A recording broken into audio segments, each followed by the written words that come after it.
I was holding my own birthday cake when my father called. Not happy birthday, not even my name. Just your sister locked herself in the bathroom. The bakery box was balanced against my hip, while Claire argued with the bartender about whether 28 counted as late 20s or approaching death. My friends were laughing behind me. Somebody had already ordered shots. There were blue candles stuffed in Claire's purse because she forgot to bring them to dinner. And my father sounded tired. Not scared, not panicked. Tired in the way people sound when they already know which child is about to be sacrificed for the other one.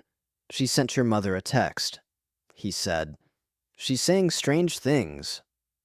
I stared through the restaurant window at my reflection holding a cake that suddenly felt embarrassing. What kind of things? A pause, then quieter. She says maybe we'd all be better off without her. Inside the restaurant, Claire spotted my face changing. Her smile disappeared immediately. My mother was crying somewhere behind him, loud enough for me to hear through the phone. That sharp, breathless crying she did in public places and hospitals, and school offices crying that always sounded half real, half performed for witnesses. We need you to come home, Dad said. Of course they did. Because Ava never had a crisis alone. Ava had productions, audiences, gravity. Everything bent toward her eventually. I looked down at the cake box in my hands. Happy 28th, Ethan. The frosting had smeared slightly in the corner from the drive over. Claire walked over carefully. What happened? I covered the phone for a second. It's Ava. That was all I had to say. Claire closed her eyes briefly, like someone hearing bad weather was coming back. On the phone, my father lowered his voice. Your mother's beside herself. Not your sister might hurt herself. Not we found something dangerous. Just mom can't handle this. That was always the real emergency. I should say this now, because it matters later. I did go home. I left my own birthday dinner, carrying the cake nobody ever got around to cutting. The drive took 32 minutes. My mother called 4 times while I was already on the road. Twice to cry, once to ask where I was. Once to say, please don't upset her when you get here, like I was the unstable one. When I pulled into the driveway, every light in the house was on. Dad opened the front door before I even knocked. He looked exhausted. Mom was standing halfway up the staircase, shaking dramatically, one hand pressed against her chest. And Ava emerged from the upstairs hallway, wrapped in a blanket like a survivor being escorted out of a disaster zone. Mascara running, barefoot, fragile, perfect. Nobody said happy birthday, not one person. My cake stayed in the box on the kitchen counter all night. Candles still wrapped in plastic. I went back the next morning for my jacket. That was the excuse. Anyway, the truth was simpler. I wanted to see if the house still looked normal after another one of Ava's disasters swallowed everything around it. Mom was in the kitchen making tea she wasn't drinking. Dad stood near the sink pretending to read something on his phone. The entire house had that heavy, airless silence families create after a night they plan to rewrite later. Ava sat at the table, wrapped in one of Mom's cardigans. When I walked in, she looked up immediately with those swollen red eyes that always made people want to protect her before she even spoke. I'm sorry about last night, she said softly. I didn't mean to ruin your birthday. Nobody acknowledged the word birthday after she said it. Not Mom, not Dad. Like even hearing it out loud made them uncomfortable. I grabbed my jacket from the chair near the living room, and that should have been it. But her laptop was open on the coffee table beside me. I wasn't snooping. I didn't touch it. The email was just there. Notice of academic dismissal. Her name across the top. Formal language. Effective immediately. Administrative review. Failure to attend. For a second, I honestly thought I was misunderstanding it. Then I looked toward the kitchen. Toward my parents, still treating her like she'd had some mysterious emotional collapse nobody could explain. And suddenly the math became very simple. I walked back into the kitchen, holding my jacket. Ava, I said, were you expelled? The entire room changed. Not because I was wrong, because I said it out loud. Mom looked at me like I'd slapped her. Avoid that word. She snapped immediately. I blinked. So it's true. Ava stared down into her mug. Dad rubbed his forehead, silent, as usual. You went through my things, Ava asked quietly. The laptop was open. You had no right. I actually laughed once at that, short, disbelieving. No one's concerned you hid getting kicked out of school. Mom stepped closer to Ava instantly, one hand on her shoulder. She's struggling, and I'm asking one question. You're interrogating her, Mom shot back. That was the moment something shifted for me. Nobody asked what I saw. Nobody asked why she lied. Nobody even denied it. The only thing that mattered was that Ava looked hurt while I was telling the truth. I put my jacket on slowly, and for the first time in my life, I had the very clear feeling that my family already knew how this story would end, with me as the villain. 3 days after my birthday, my Aunt Linda texted me, "You need to learn compassion. No context, no question, just judgment delivered before breakfast." An hour later, my cousin sent, "Whatever happened to protecting your little sister?"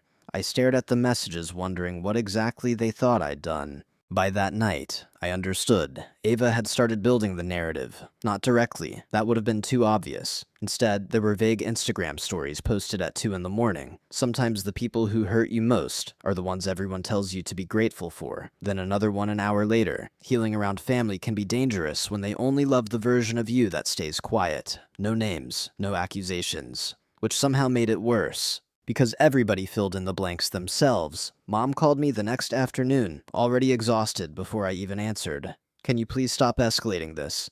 I was sitting in my apartment, eating leftover birthday cake straight from the box. The frosting had gone hard around the edges. I asked her if she got expelled. "She's emotionally fragile right now." That's not an answer. Mom sighed sharply. "You've been cold to her for weeks." There it was. Not what Ava did. How I reacted to it. I leaned back against the counter and closed my eyes. Did she tell people I screamed at her? No one said screamed, so she did. Silence. Then she showed me some texts. My stomach dropped. Which texts? "The ones where you said she destroys everything around her." I sat up immediately. "Show me." Another silence. Longer this time. She deleted the thread. Of course she had, because context was the only thing protecting me. I opened my own messages, while Mom kept talking about stress and sensitivity and family healing. 3 screenshots. That was all Ava needed. 3 isolated texts pulled out of 2 months of conversations. No screenshots of me begging her to tell the truth. None of me asking if she needed help. None of me saying I was scared for her. Just the harshest lines possible. Stripped clean of context until I sounded cruel enough to fit the role she needed.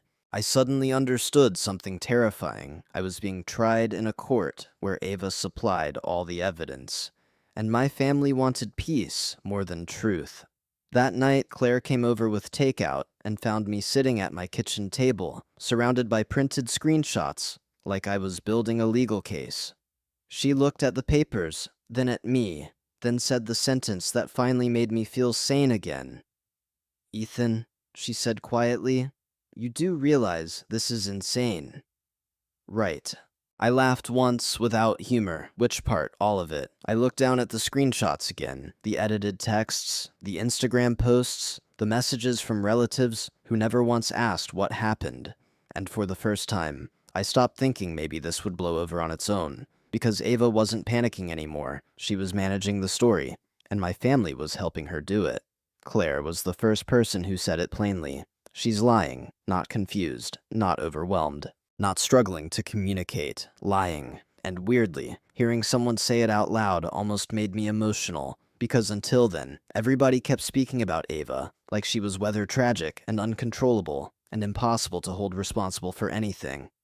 Claire sat cross-legged on my couch, with my phone in one hand, and a legal pad in the other, like she was preparing for trial. "Start from the beginning," she said. So I did. The bathroom, the birthday dinner, the dismissal email, the screenshots, the Instagram posts, my mother crying harder every time someone questioned Ava directly. Claire listened without interrupting once. Then she asked, "Who else knows? She stopped going to school." I thought about it. Megan, Ava's old roommate. Claire nodded immediately. "Then that's where we start." I almost said no, because some part of me still felt guilty gathering evidence against my own sister, even while she was actively turning me into a monster.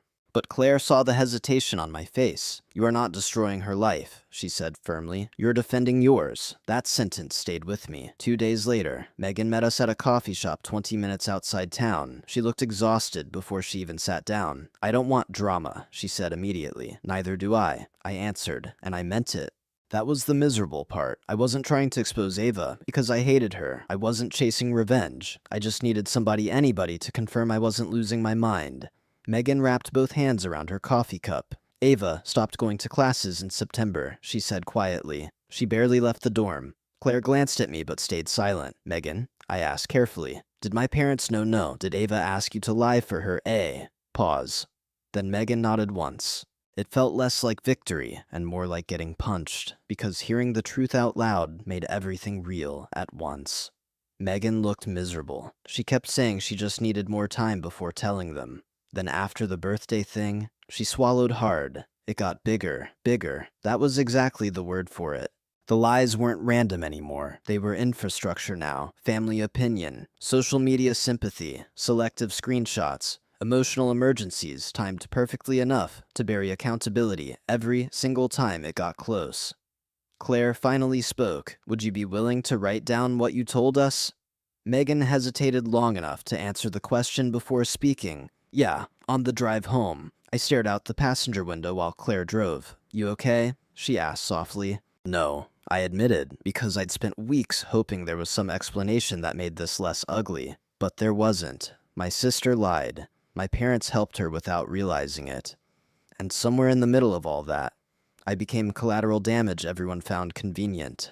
The invitation to Sunday dinner came from my mother like a court summons. Family dinner, we need to move forward, not talk, not clear things up, move forward. Claire came with me because by then, she didn't trust my family not to rewrite reality in real time. Honestly, neither did I. Mom had the table staged like a magazine spread. Candles, flowers, the expensive plates nobody was allowed to touch growing up unless guests were involved. That was her specialty, turning conflict into decor. Ava sat beside Mom wearing cream-colored sweater sleeves pulled over her hands, like she was recovering from something delicate and tragic. Dad kept adjusting his water glass without drinking from it. The entire room felt rehearsed.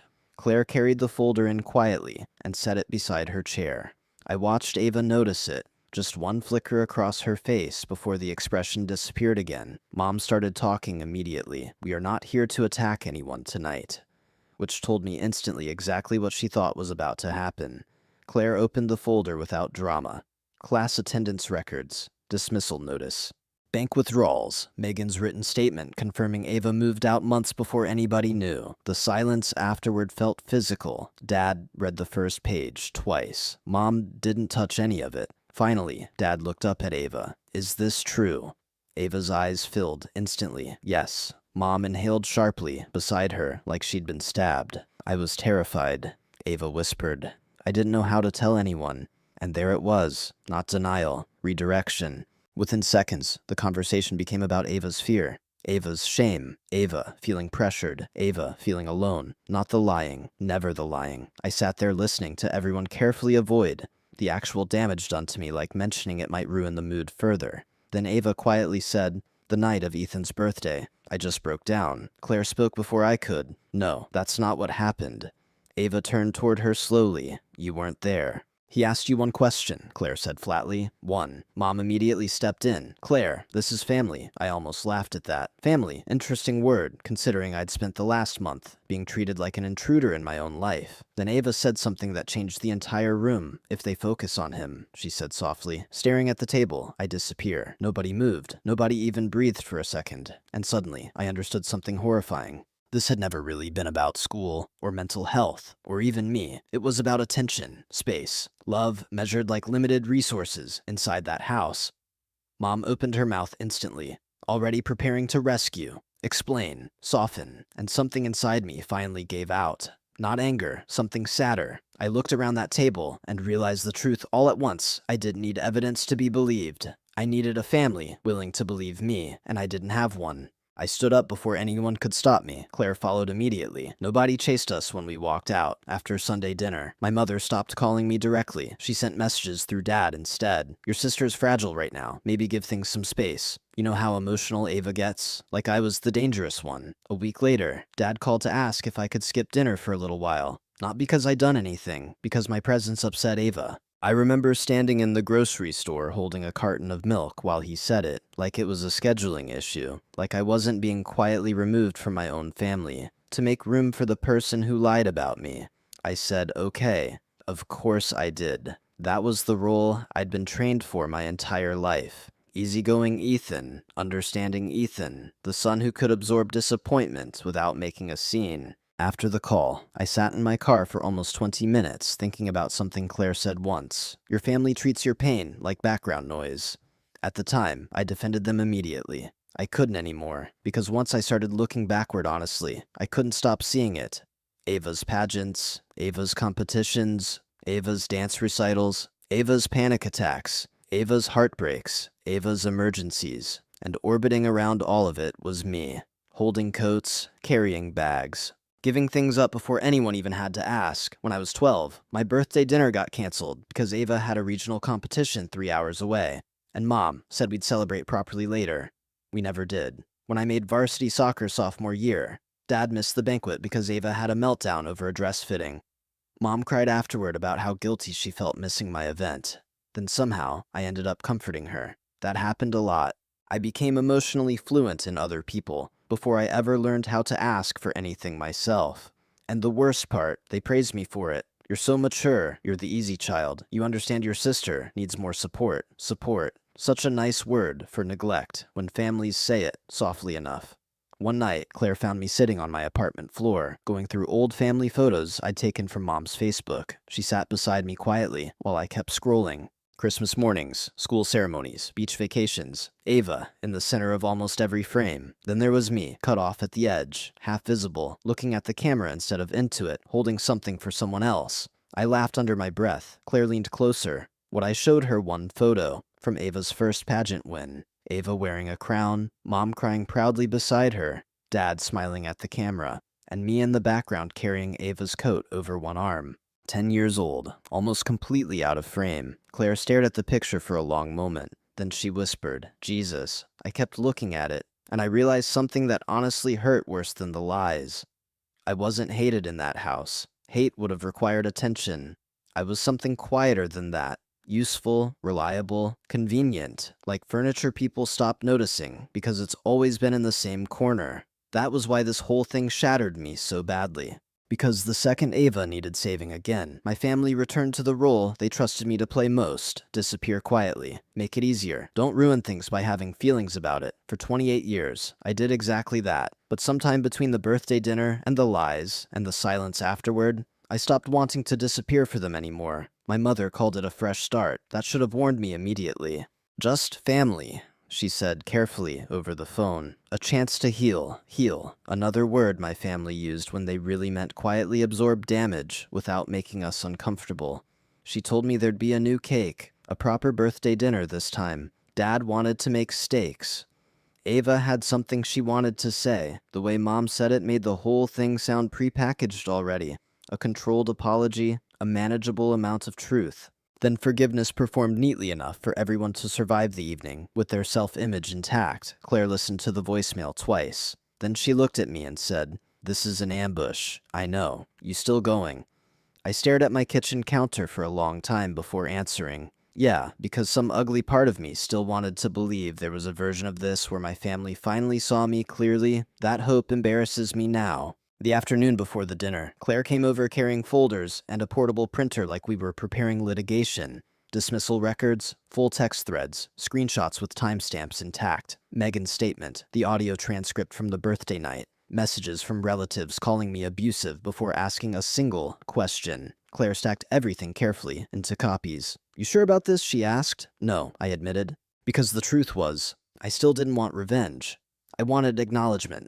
I wanted one person in my family to say this was wrong. What happened to you mattered too, but deep down, I already knew how the night would go. Mom would cry. Dad would ask everyone to calm down. Ava would apologize just enough to sound wounded instead of accountable. And somehow the conversation would end with me being asked to help repair the damage done to everyone else. That evening, before we left, Claire adjusted my collar near the front door. "You don't owe them peace at your expense," she said quietly. I nodded, but my chest still felt tight the entire drive there. When we pulled into my parents' driveway, every light in the house was on again, exactly like my birthday. For one strange second, I sat there staring at the windows and realized something. My family only ever gathered completely when there was a crisis centered around Ava. And tonight, somehow, my birthday had become one again. I picked up the folder from the passenger seat, then Claire and I walked inside. The table was set for 6, linen napkins, the expensive glasses, a new birthday cake in the center, with blue candles already placed carefully on top, like somebody had studied the old photos from the dinner I never got to have. Mom hugged me the second I walked in, too tightly, like affection could seal cracks before they opened. Dad avoided eye contact entirely. Ava sat near the end of the table in a pale sweater with both hands folded in her lap, calm, composed, fragile in a way that looked rehearsed now that I knew how to see it. And suddenly, I understood the whole night. This wasn't for me. This was a restoration project.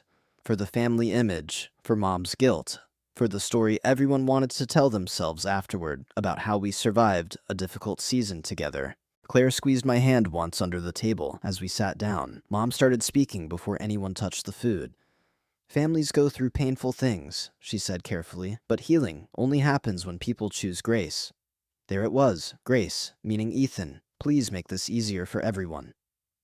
Mom turned toward Ava gently. Sweetheart. Ava stood slowly holding a folded piece of paper. I've been struggling, she began softly, and I know I hurt people. I realized immediately she was reading from a script, probably Mom's, probably rehearsed, probably designed to create exactly enough accountability to make forgiveness socially mandatory.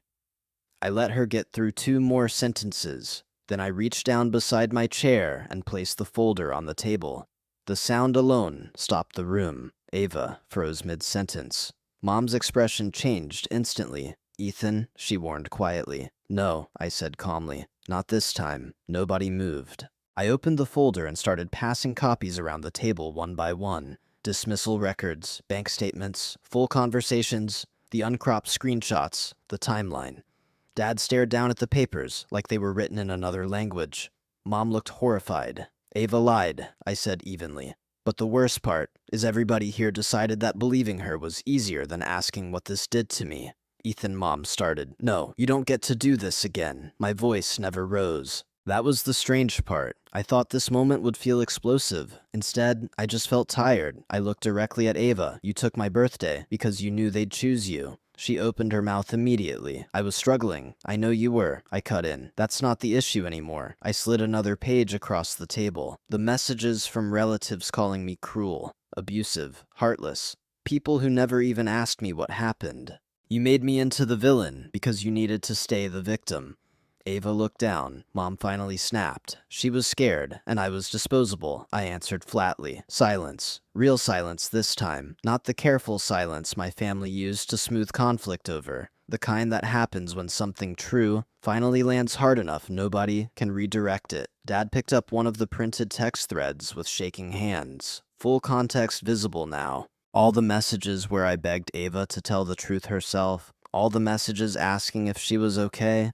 All the parts she cut away. His face changed slowly while he read. Mom looked at me like she barely recognized me anymore, and maybe she didn't, because for the first time in my life, I wasn't helping her hold the family together at my own expense. I looked at her directly. You didn't lose a son because of Ava, I said quietly. You lost me because every single time I told the truth, you treated it like an inconvenience.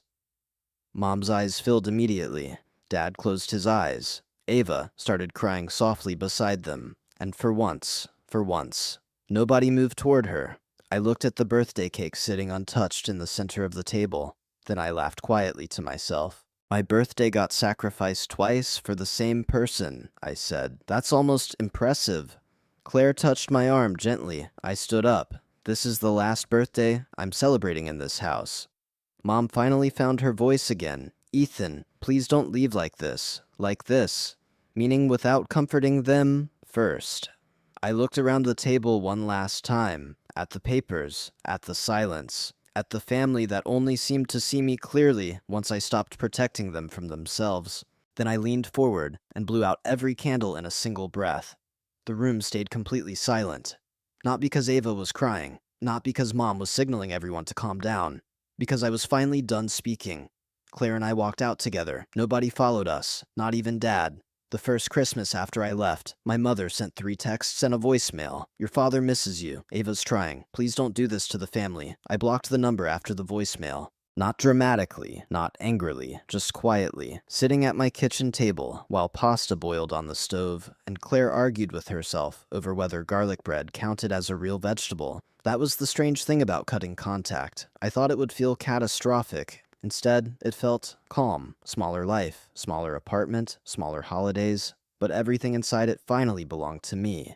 A few months later, Claire brought home a tiny birthday cake from a grocery store bakery. The frosting was uneven. One candle leaned sideways like it was trying to escape. She laughed while fixing it. "Don't judge me," she said. "I carried it badly. No photographers, no speeches, no emotional hostage situation disguised as healing. Just us." When she lit the candle, I caught myself waiting instinctively for interruption, for crying, for crisis, for somebody else's emergency to arrive and swallow the room whole. Nothing happened. Claire smiled across the table. "You gonna make a wish or what?" And for the first time in my life, I realized I didn't need one, because there was nothing I was begging my family to become anymore.